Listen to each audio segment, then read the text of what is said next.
السلام علیکم ګرانو کتونکو، زه شیرین زاده یم. داسې ده چې پرون ډیر زیات تیز باران شو په خیبر پښتونخوا کې او خاص کر په سوات کې هم. نو یو خو دا ستاسو غلط فهمي لره کومه چې بعضې سوشل میډیا باندې د سوات کې د سیلاب په حوالې سره خبرې شوي دي، لکه مطلب دا وایي چې سیلاب راغلی دی. نو سیلاب میلاب نشته، نارمل اوبه دي. په هغه ځایونو کې دغه شوي دي کوم چې دا خوړونه دي، په خوړونو کې باران شوی دی، پای کې اوبه راغلي دي. نو دغه حوالې سره بالکل څه نشته. بقایا د مهوډن جهیل چې کوم روډ بند شو پرون لږ ساعت دپاره، نو هغه اپر سوات ډیولپمنټ اتارټي والو دوباره کولاو کو. واوره راغلې وه، ګلیشر راغلی. ما تاسو ته مخکې هم ویلو په خپل پورني ویلاګ کې ما ویلو چې یاره نن تلنې دي په کار مهوډن جهیل ته، ولې چې دغې واورې دا کم ګټان چې دي نو دا دوباره راتلی شي، د واوره بیا دوباره راتلی شي. نو هغه هم هغه شانتې وشوه. خو دې پیرله چې کوم دا راغلی ګلیشر دا برف دا کومه توده چې ده، نو هغه وړوکې وه، لکه دومره زیاته نه وه. خو بهرحال بیا هم روډ یې بند کړی و. هلته څه 15 ګاډي په مهوډن جهیل کې بند شوي، نو هغه هم بیا لاره چې کوم دی کولاو شو، نو هغه هم رالو او سیاحان ترې هم راووتو. بهرحال اوس موسم صفا دی، تاسو بالکل تلی شئ، څه مسله نشته. او لارې کولاو دي، نن ډېر ښکلی موسم دی، انور راختلی دی.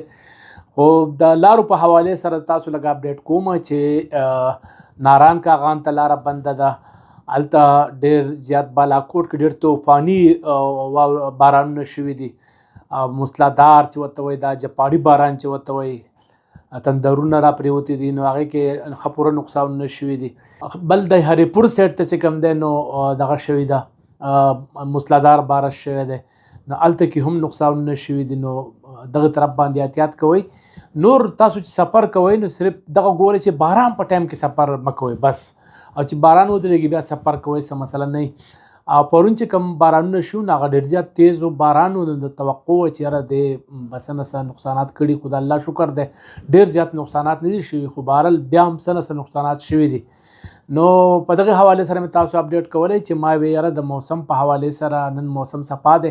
خو د یو خبره ته زه کوم چې را روانه هفته، دا کومه چې روانه هفته ده که نه، په دې کې داسې ورځې دي چې 50%، 30%، 40% دا د واورې امکانات دي بره مهوډن جهیل طرف ته، ګبرال سایډ ته، ایزور لیګون ریزورټ طرف ته.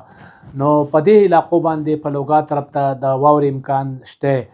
او ما په خپله باندې په اپریل په میاشت کې په 15 اپریل باندې ما په ملم جبه کې شدید لکه واوره ما لیدلې ده چې ورېږي. نو د واورې امکانات چې کوم دی مخکې به هم دا په اپریل په مۍ کې دا کېدی، اوس هم دا توقع ده چې یاره واوره وشي. خو دا واوره ډېره زیاته معمولي لږه واوره بس بیا ختمه شي، بیا پکې څه نه وي. نو ما چې تاسو اپډیټ کوم د تازه ترین صورتحال نه. لارې کولاو دي، د ناران کاغان لاره بنده، هلته تاسو که څه پروګرام جوړوئ نو مه جوړوئ. بقایت دې غاړې ته مهوډن جهیل دا ټولې لارې کولاو دي، تاسو تلی شئ، خپل سیل سپاټی کولی شئ. ما له راکوئ اجازت د بل پروګرام پورې. د الله په امان.